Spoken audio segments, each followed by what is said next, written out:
Would you just look at your neighbor, whichever one you like the best, and just high five him real quick and say, it's on tonight. It's on. It's on tonight. You can be seated.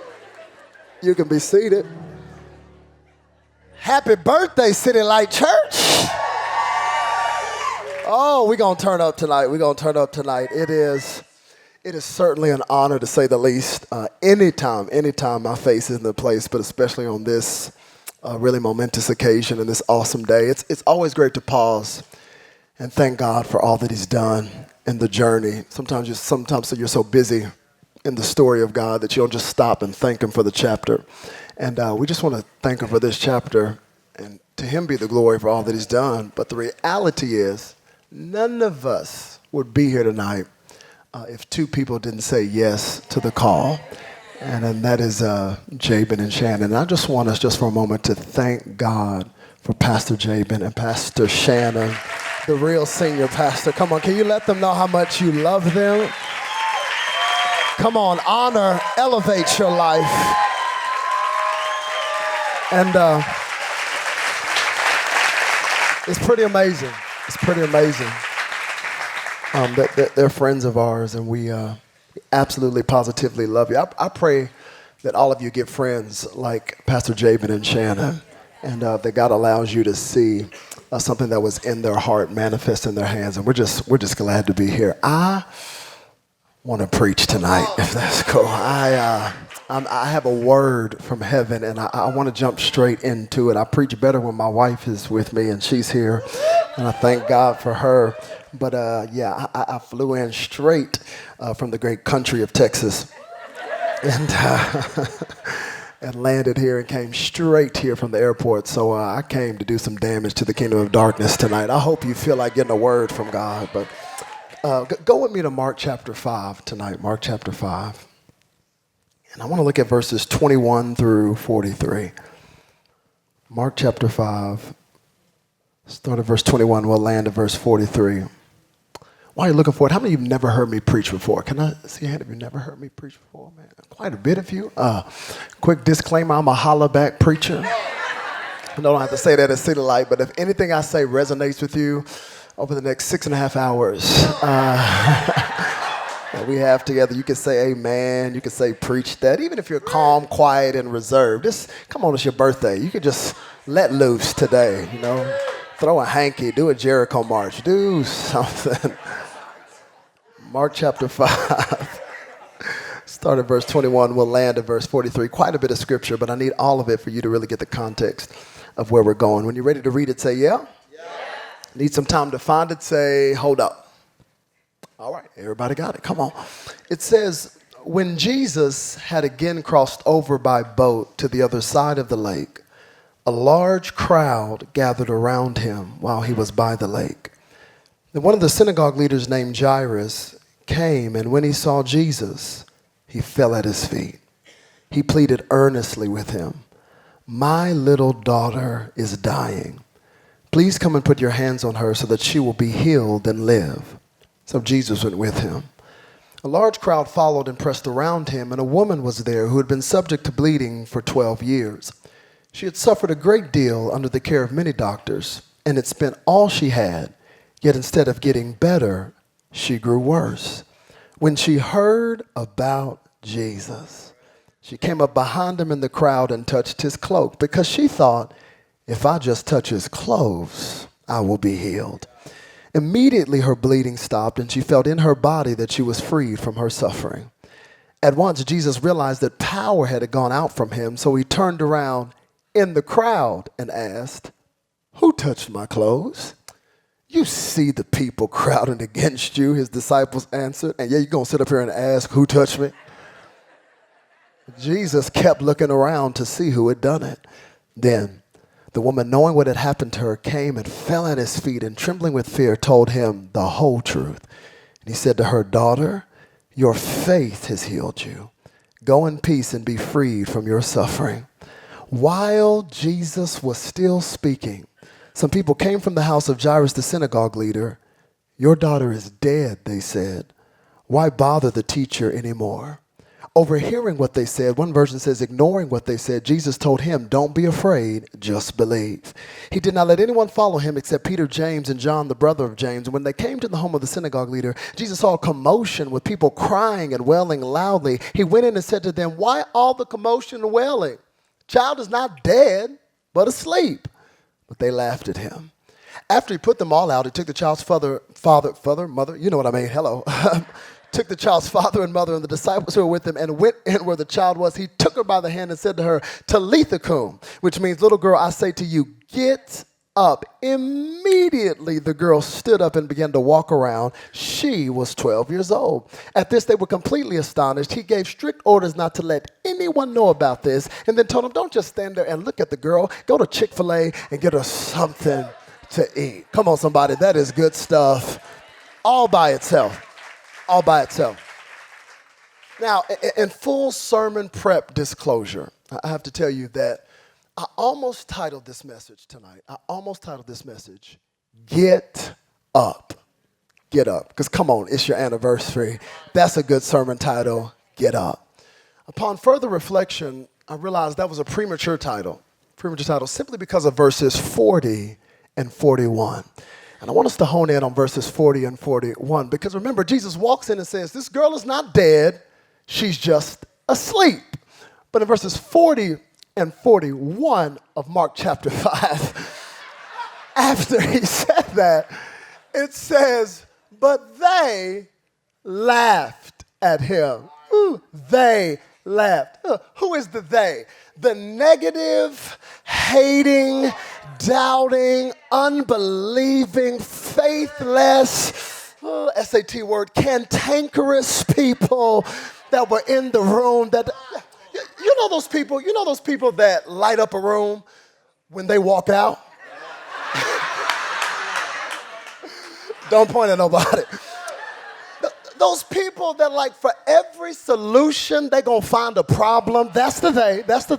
It says they laughed at him. And then it says, after he, that's Jesus, put them all out.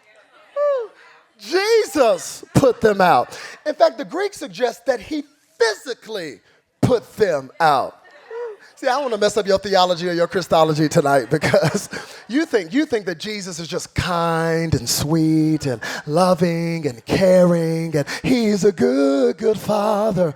And he is, but this text lets me know, don't get it twisted. He is so gangster because all of those negative, doubting, unbelieving, faithless people, he said, all y'all got to get, you ain't got to go home, but you got to get out of here. And once they got out, then he went to the little girl and said, get up. City Light Church, what if the power of a miracle is not just in the miracle itself, but rather in the atmosphere and the environment that surrounds your miracle? Could it be possible that you've been looking at things in your life telling them to get up, but this is your year and your season to start checking your environment and telling some things to get. Oh, I came to preach on this anniversary. Come on, would you high five your neighbor and just tell him my title? Say, get out. Oh, come on, look at another neighbor like you got an attitude with him. Say, get out. Woo. Come on, let's pray before we go into this. See, y'all got me all started. Would you bow your heads? Long prayer. God, you're awesome. Speak tonight. Amen. Get City Light Church. The divine intersection and collision of characters in this text today immediately gave me a nostalgic, parental, fatherhood flashback to November 2014. I remember quite vividly because I was getting ready to leave our home in Dallas, Texas to go preach at a conference, which isn't anything unusual. I often leave to go preach at a conference, except this time, everything was different. Everything was different because I was not just leaving the house as a husband, now I was leaving the house as a father. My firstborn daughter, Everly, I call her Evie, she had just entered the world, and I was in that emotional, precarious predicament of leaving my firstborn daughter for the very first time. And come on, every parent in here will attest to the fact that things are different with your first child. Oh, come on, somebody. There are things that happen with your first child that none of your other children will experience, okay? Like now, my wife and I, who's here, we have 3 kids plus a demonic dog. So when I leave the house now, I leave like I got warrants for my arrest. And I take the long scenic route home, okay? In fact, often my wife Taylor will call me with chaos in the background, and she'll be like, babe, where are you? I'm like, I'm in traffic. She's like, no, you in the driveway. I see you. Come in the house and help me with these kids. Ooh, but when it's your first, it's different. So I was emotional to say the least. Tears are going this way, snot's going the other way. I'm holding my baby girl. I'm like, I love you so much. I care about you. I was going to preach one night in Florida. You would have thought I was going to fight in Iraq for like 15 years. I was like, I care about you. You is kind. You is smart. You is, I mean, I was a mess. I get to the conference that night. I walk in. I'm still emotional. And a guy by the name of Eddie James is leading worship. And of all songs, he's actually singing, "You're a good, good father." Like, no, I'm not, Eddie. No, I'm not. Just a mess. And I don't think I preached. I just put up a picture of my daughter and said point 1, 2, and 3. And finished preaching that night and got in the green room afterwards. I was talking to Eddie James, the worship leader, and he came up to me and he said, "Robert, congrats on your daughter. She's beautiful." I said, "Thank you. I made her." And then said, "Hey, Eddie, you know, my daughter Evie might not have ever been born if it wasn't for you." Eddie looked at me like I had lost my mind. I said, "Eddie, you probably don't remember this, but in December 2006, you were scheduled to lead worship and preach at Christ for the Nations Institute in Dallas, Texas. But en route to Dallas, your van broke down on the side of the road." Eddie goes, "I remember that night." I said, "Eddie, you picked up your phone and you called a man by the name of Adam McCain, and you let him know that by the time your van would be fixed, there was no way you would make the service, so regrettably, you had to cancel. Adam McCain got off the phone with you and looked at a room full of people and said, 'Eddie James just canceled for our Tuesday night student chapel. Who in the world are we going to get last minute to fill his spot?' In that room was a man by the name of Brian Mean.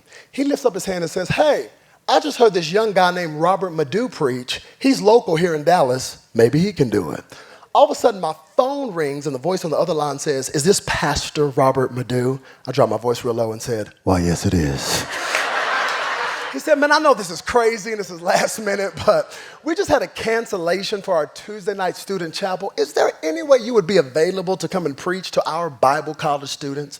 Now, keep in mind, during this time of my life, I myself am a Bible college student at Southwestern Assemblies of God University. So I said to Adam McCain, 'You know what? It seems like yesterday I was a Bible college student myself. What an honor it would be to come impart to your young people.' Drove from Southwestern to Christ for the Nations. I'm about to get up and preach, but before I get up, they say, 'It's Tuesday night, so it's time for our Tuesday night testimony video. We're going to show a testimony of a student here in our body whose life has been transformed by the power of Jesus Christ.' And all of a sudden on the screen, I see the finest girl with the strongest Southern accent I have ever heard in my life. And she starts telling her story of Jesus changing her life. I don't meet the girl. I preached that night. I'm at my school the next day, walking down the hall. A girl taps me on my shoulder and goes, 'Hey, Robert.' I said, 'It's Pastor Robert Madu now.' She goes, 'Was that you that I saw last night getting ready to preach at Christ for the Nations Institute?' I said, 'Yeah, they called me last minute. They had a cancellation.' She goes, 'Oh my goodness. Did you see the girl on the screen telling her testimony before you preached?' I said, 'Yes, I did.' She said, 'I've known that girl for years. I've known you for years. And I always thought that you two would be perfect for each other, but I never said anything. But the fact that you were there preaching and they showed her video, you two have got to meet.' The next week, that girl and I went on our very first date at the illustrious International House of Pancakes. I said, 'Eddie, to make a long story short, that girl's name was Taylor Mitchell. It's now Taylor Madu. We did what married people do. Evie is the evidence of that. Eddie, I am so glad your van broke down on the side of the road that day.'"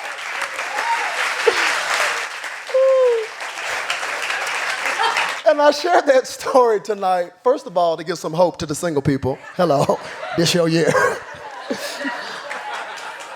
But also to say, who in the world would have ever thought that Eddie and my Evie were connected?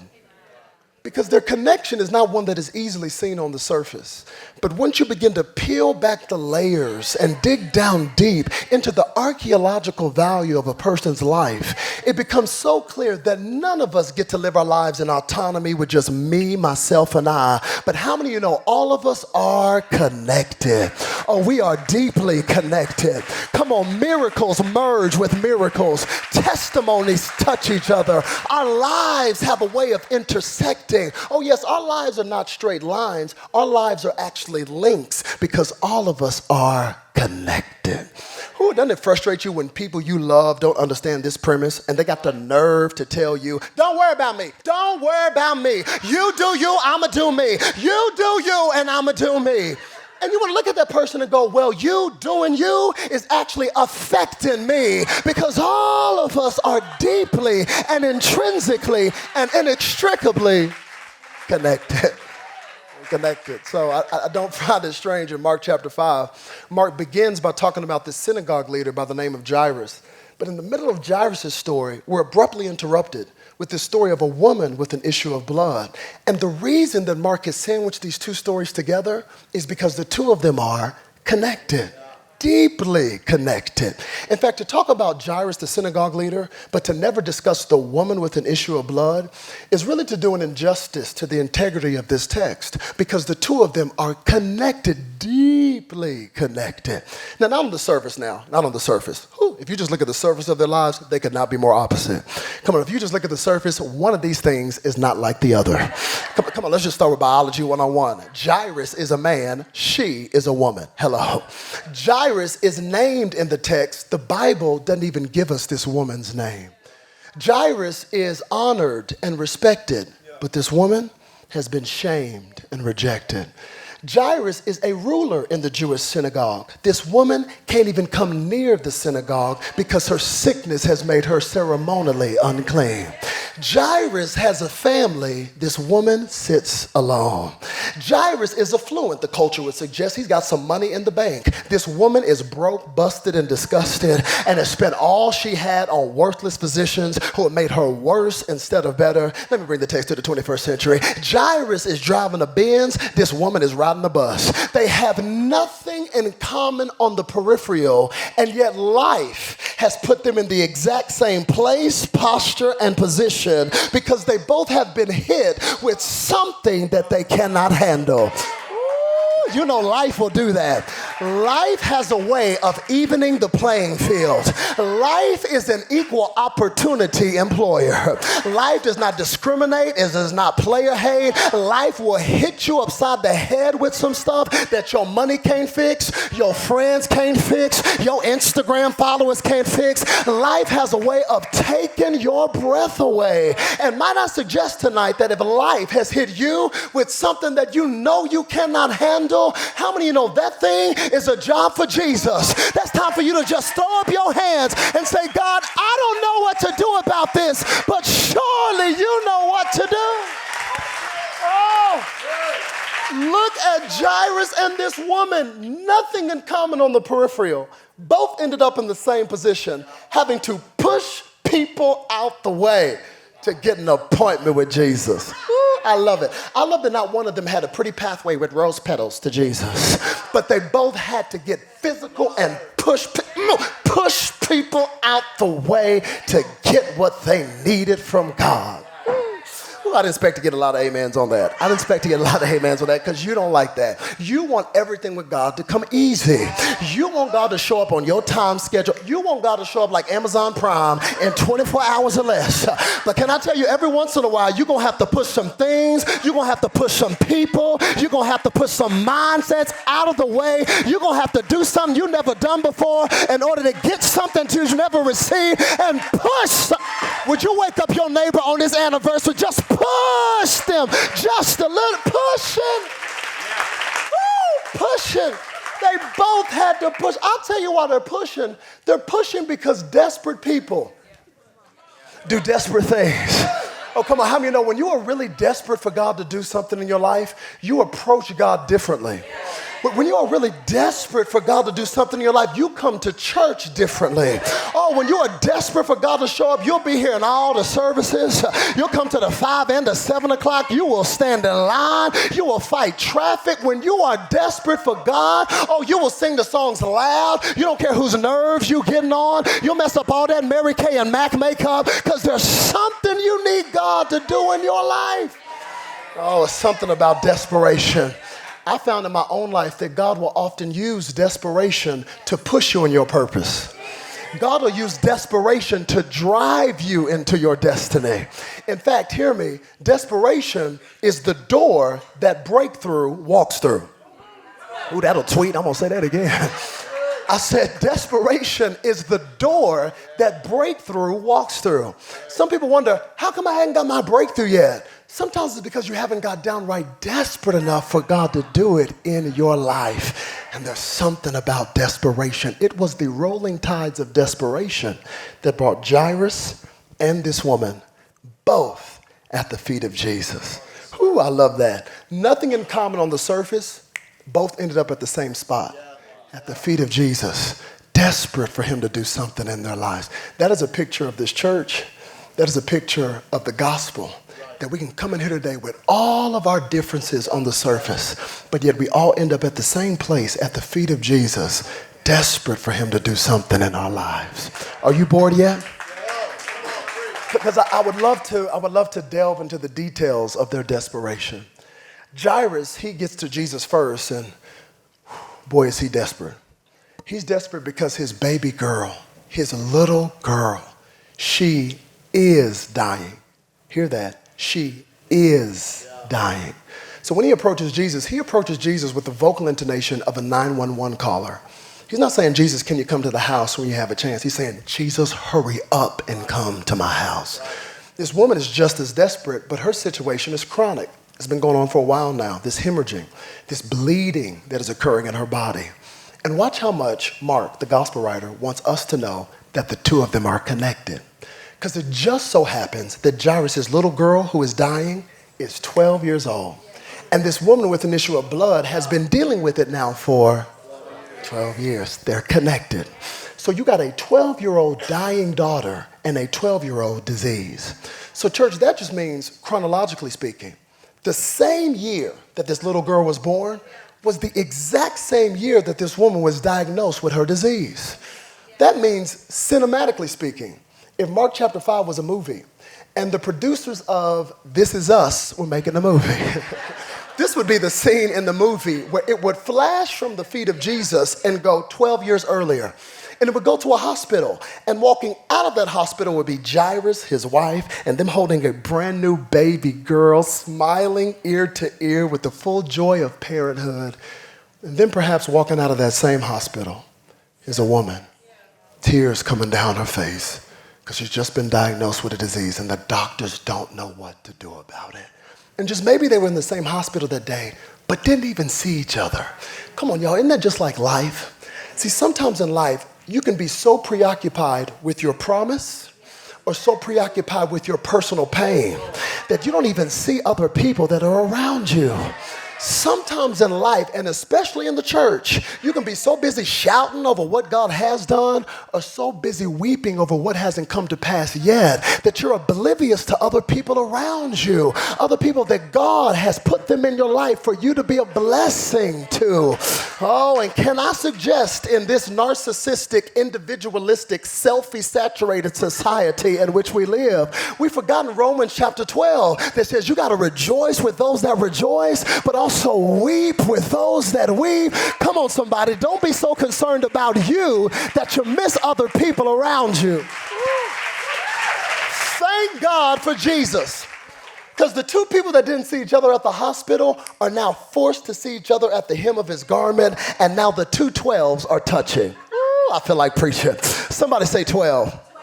Oh, come on, say it like it's your birthday. Say 12. Come on, say it like you had some Red Bull. Say 12. Ooh, how many of you know you don't need a Bible college degree You don't need to be a student in biblical numerology to know that there are some numbers in the Bible that God has given you biblical Blues Clues that these numbers are a big deal, okay?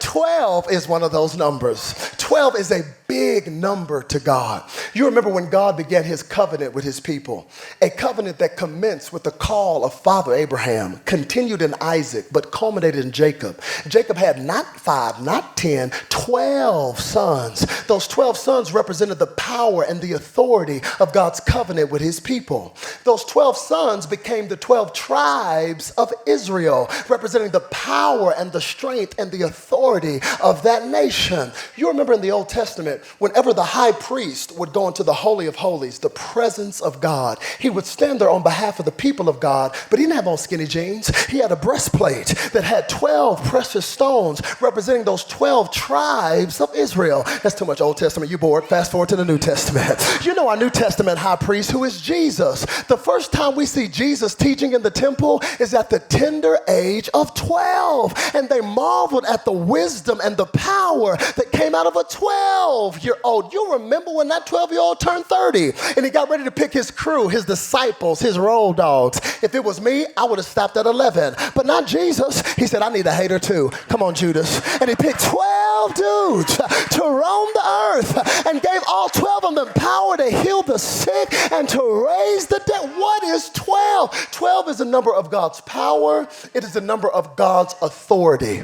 Oh, City Light, do you know what Jesus is trying to teach us with the 12s? He's trying to teach us what he's been trying to say since the moment he landed on planet Earth. God says, I don't care if it's a blind eye, a deaf ear, a withered hand, an issue of blood, sickness, disease, demonic oppression, or even death itself. There is absolutely nothing that you are facing that is not under the jurisdiction of my power and my authority. I got the power and the authority to handle whatever the enemy is throwing against you. Oh, if you got that, you be giving God some praise in this place right now. Somebody thank him if you know who's got the power. Woo! And the authority. Oh, I feel like preaching. 12 is a number of God's power. It is a number of God's authority. Somebody say authority. Authority. Why is that so important? It's so important because, hear me, it is your awareness of God's authority that will determine how much you receive from him. Big statement, I'm going to say it again. It is your awareness of God's authority that will determine how much you receive from him. See, often we look at a passage like this and we reduce it to faith because Jesus said, daughter, your faith has healed you. And don't get me wrong, faith is important. How many know you need some faith? Come on, faith is the substance of things hoped for. It is the evidence of things not seen. You need faith. Without faith, it is impossible, impossible to please God. Faith is our anchor. But nobody takes an anchor, watch this, and just throws the anchor in the water. You're going to lose that anchor. You better connect and tie that anchor to something. And watch this, my faith is connected to his authority. The authority of his word, the authority of his power. That's what my faith has got to be connected to. If you don't believe that God is the ultimate authority, how many of you know your faith is going to struggle? Because your faith and his authority are, they're connected. Some of you think you got a faith problem. You're like, oh, I just need more faith. I got to get more faith. I ain't got my breakthrough. I need more faith. Your faith is good. You know, you just need mustard seed faith. Here's what you need this year. You need an awareness of God's authority to know that he has the final say, to know that when God says it, it has to come to pass. Ooh, you ain't got a faith problem. You got an awareness of his authority problem because your faith and his authority are. Anytime you got somebody that doesn't believe he's the ultimate authority, then that person's faith is going to struggle. Give us some scripture for that, Robert. I'll give you some scripture. You remember the disciples? Remember when they're on the boat and it's a hurricane and the winds and the waves are going crazy and Jesus is chillaxing in the bottom of the boat and the hurricane just sound asleep. Mark says on a pillow, just sleeping. And the disciples are having a panic attack. Talking about, Jesus, don't you care? We're about to die. And Jesus gets up in a hurricane, cool, calm, and collected, because he's got sovereign swag. Just gets up in a hurricane and goes to the edge of the boat in a hurricane and just goes, peace. Be still. And the winds and the waves are calm in a moment, and all the disciples' jaws were on the floor, and they immediately go, who is this dude? No, for real, who is this man that even the winds and the waves obey him? They marveled at his authority. And what did Jesus say back to them? Oh, you of little faith. Your faith is little because you didn't have an awareness of my authority. Because your faith and his authority are connected. They're connected. Ooh, you don't got a faith problem. You got an awareness of his authority problem. See, you think the doctor is the final authority. You think your friends are the final authority. You think your cousin and them are the final authority. You think Instagram trolls are the final authority. But when you know God is the ultimate authority, oh, you can chill because you know who has the final say. Are you bored yet? Watch this. Ooh, Jairus got a house call because that was his awareness of his authority. Wow. Remember, he approaches, he's a pastor, so he approaches Jesus just like a pastor. He says, Jesus, please, my baby girl is dying. Would you please come to the house and heal her? And Jesus is like, okay, I'll go. You want me to come to your house? I'll go. He said, please, Jesus, you just come to her, lay your hands on her. We got a big bottle of Crisco oil there. He's Pentecostal too. Lay your hands on her. He said, I'll go. That was his awareness of his authority. This woman had a whole nother awareness of his authority. She said, Jesus, you ain't got to come to my house. I ain't got time for that. All I got to do is just touch the hem of your garment. And if I touch the hem of your garment, I know I'm going to be made whole. And that's what she got because that was her awareness of his authority. You don't got a faith problem. You got an awareness of his authority problem. And hear me, this might be the most important message you hear this year. Because, hear me, if you can know that he is the ultimate authority, then your faith can go to a whole nother level because you know who has the final say. And this is so important because if you don't believe somebody is the ultimate authority, how many know you're going to doubt the validity of their words? If I don't believe you're the ultimate authority, I'm going to doubt the validity of your words. Come on, just think practically. You ever been on the phone with a company or at a restaurant or at a place of business and you were talking to somebody that you knew wasn't the real authority? You know, they were just an employee. They weren't the boss. And they were telling you something that was contradictory to good customer service. And after a while, you just get so annoyed and so frustrated. You're like, can I please speak to your manager? Can I please speak to your supervisor? Oh, y'all don't do that in Vegas. Y'all super saved. Okay, I do that. I speak to managers. I speak to supervisors. I want to speak to the person that can change my situation. Oh, no, this happened to me not too long ago. I had a reservation at a hotel, been booked for several months. And the girl behind the desk, bless her heart, she's like, I'm sorry, Mr. Madu, I don't see your reservation. And I mean, we're fully committed. There's no more rooms. I don't see it. And I tried to stay saved. I said, this has been booked for several months. She's like, I'm sorry, I don't see it. And we're fully committed. No more rooms. So I wasn't rude about it. I said, can I please speak to your manager? Can I please speak to your supervisor? The manager comes behind the desk and goes, hello, Mr. Madu. Good to see you again. Girl, move. I'm so sorry. She's new. Let me see. Here it is right here. I found your reservation. Here it is right here. In fact, for all your trouble, I'm going to go ahead and upgrade you to an executive suite. How did I go from about to be on the street to an executive suite? Because somebody with power and authority knew which button to push. Oh, I hope you get so annoyed by what the devil is doing to your mind and your family. You throw up your hands and say, I got to speak to the supervisor. I got to speak to the God that knows me. Hallelujah. Woo. This woman goes for 12 years. For 12 years, I've been speaking to mid-level employees. She goes, I demand an appointment with the supervisor. She touched the hem of his garment, and as soon as she touched his garment, she was healed. She was made whole. Somebody come play at the piano. It's going to make this part sound a lot more spiritual than it actually is. She touched the hem of his garment. Thank you.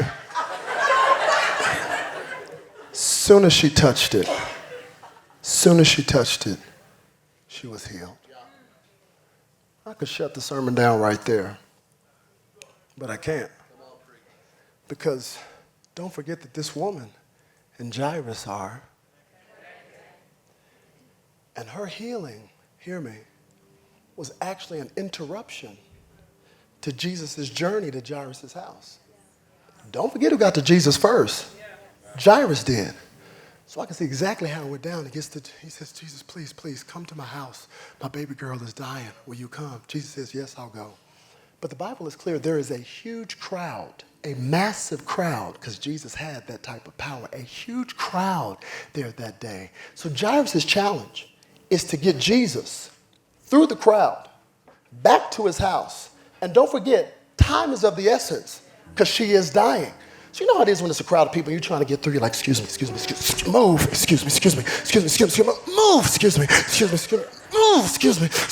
I got to him first, move, excuse me. And then he's going through the crowd and he checks back to make sure you still, okay, come on, follow me, excuse me, move, excuse me. And he checks to make sure, you still follow me, Jesus? Okay, come on, excuse me. And he goes through the crowd and all of a sudden the text would suggest that he loses Jesus in the crowd. Where did this dude go? I just told him this is an emergency. Move, excuse me, move. And he pushes through, and all of a sudden, he finds Jesus surrounded by people talking about, who touched me? Chavez is like, are you serious right now? I just told you this is an emergency. You up here playing 21 questions? What you mean, who touched you? Everybody touching you. Oh, don't act like you ain't never been there before. Don't act like you ain't never been there before. Don't act like you've never told Jesus, this is an emergency. You need to hurry up. They about to take my car. This bill is due on the 5th. Can you hurry? You an on-time guy? Yeah, this the time for you to come on. And he just taking his time, asking random questions. Who touched me? I'll wait. Wait. He waits. For who knows how long, for this woman to finally, sheepishly come through the crowd and say, it was me. No doubt she probably thought he was going to kill her, because he is a priest.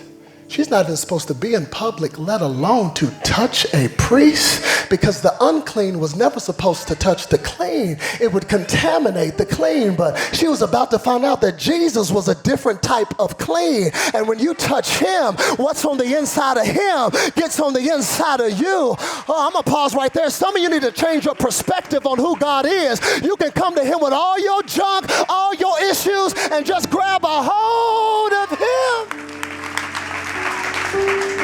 Says, no, girl, I ain't gonna kill you. Come here. He says, sit down, let's talk. And just takes his time talking to this woman while Jairus has to wait. And the Bible says that she told him the whole truth. Another version says she told him her whole story. She told him she told him her whole story. Ladies, I love you. But have you ever had a lady tell you her whole story? Oh, get you a comfortable seat. You're going to be there for a minute? Oh, don't be in a hurry. Get you a dude to tell you his story. When you're in a hurry, he'll be like, I'm good. How long was this conversation? And I can see the steam coming off of Jairus' forehead like, are you serious? Oh, girl, get your healing and go. Oh, Peter, you always running your mouth. This be a good time to tell your boy to hurry up. Ain't that frustrating when God makes you wait? You told him it was an emergency. Not only did he have to wait, he had to watch her get her miracle. Y'all don't want to be real. If it's not frustrating enough to wait on your miracle, what do you do when while you are waiting on your miracle, God makes you watch somebody else get theirs? And you got that fake church smile on your face like, Oh, you got healed. Hallelujah. Can we go now? It's funny till it's you. Waiting to get healed. Watching other people shout about healing over the same disease you got. Waiting to have a baby. Watching other people post pictures of their baby on Instagram and Facebook. Waiting to get married. Watching other people walk down the aisle. Talking about God. She got a husband. She got a husband. What do you do? What do you do when God makes you watch a miracle while you are waiting on your miracle? Because I have found that God will often make you watch a miracle while you are waiting on your miracle. And it's not to discourage you. He's a good, good father. It's actually to encourage you, to let you know that if God did it for them, he can do it for you too. He is no respecter of persons. Come on, somebody. The same God that blessed somebody else can bless you too. Don't you ever hate on anybody in your life. If you see God blessing somebody, you ought to start praising with them, because the same God that blessed them, oh, he can bless me too. He's no respecter of persons. Same God that did it for you, he can do it for me too. Oh, I'm so glad you shouted at that.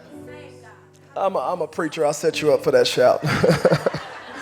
Because we say that a lot in church, don't we? If God did it for me, he'll do it for you too. And it's true. But I think there's an erroneous ideology we've attached to that. I think often when we say, if God did it for me, he'll do it for you too, we think that means God will do it in the same way.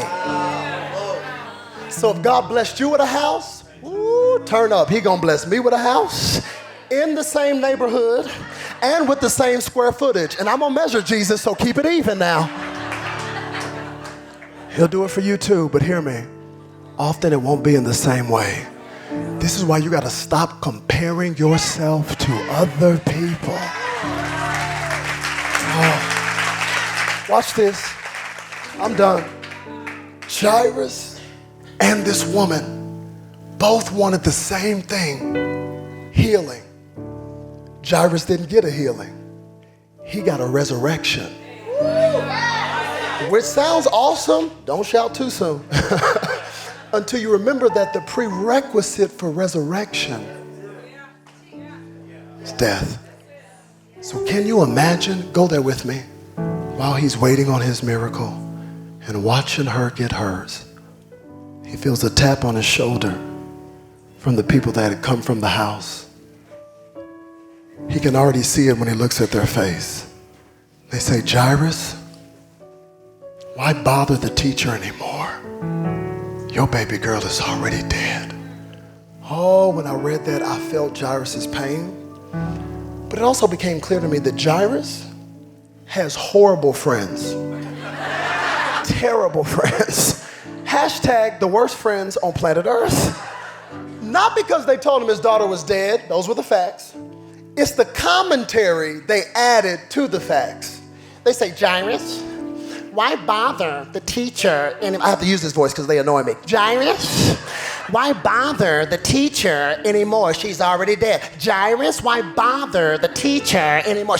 In essence, they are saying, Jairus, this is the time to quit.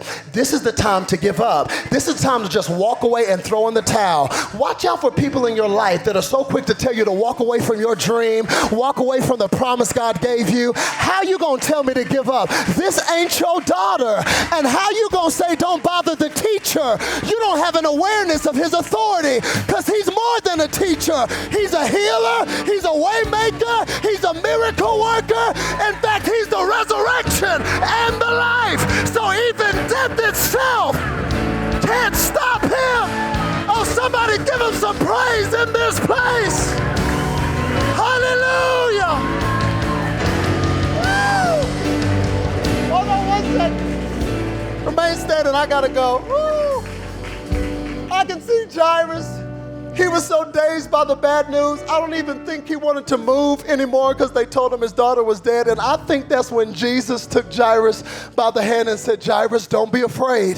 Just believe. Come on, Jairus. I know you got bad news, but it's not over yet. Come on, Jairus. Don't stay stuck here. Come on, follow. Jairus, I know where you live. Come on, follow me. Let's go. It's not over till I say it's over. Come on, Jairus, follow me. See, this is the way it's supposed to be. See, you're never supposed to be leading Jesus. Jesus has got to be leading you, and you got to follow him even when your heart's broken. They already started the funeral when they walked in, and Jesus said, why y'all crying? This girl is not dead. She's just asleep. And they laughed at him. He said, oh, you think that's funny? Oh, you think that's funny? Every one of y'all that laughed, get. Oh, come on, somebody help me close this message. Say, get. Oh, somebody on this anniversary, you need to serve an eviction notice to some things the enemy's been beating you up with, and you need to look at that thing with some authority yourself and say, get. Tell fear to get. Tell worry to get. Tell anxiety to get. Tell depression to get. Somebody give them some praise and say, get out. Get out. Get out. I'm done. I'm done. I'm done. This anniversary, I just came to tell somebody, some things will never get up till first some things get out. I'm telling you. Jabin, the more I study the Word of God, I see it all over the place. It's like God is an environmentalist. All the way from Genesis. First the soil, then the tree. First the sky, then the stars. First the ocean, then the fish. Because if the atmosphere is not conducive for a miracle, it'll never come to pass. How many are thankful you're a part of City Light Church? This is an atmosphere of the supernatural. This is an atmosphere. Come on, look what God has done in 1 year. I'm telling you, he has more to do. This is an atmosphere for God to do signs and wonders. Come on, let's sing this and give him some praise in this place today. Come on.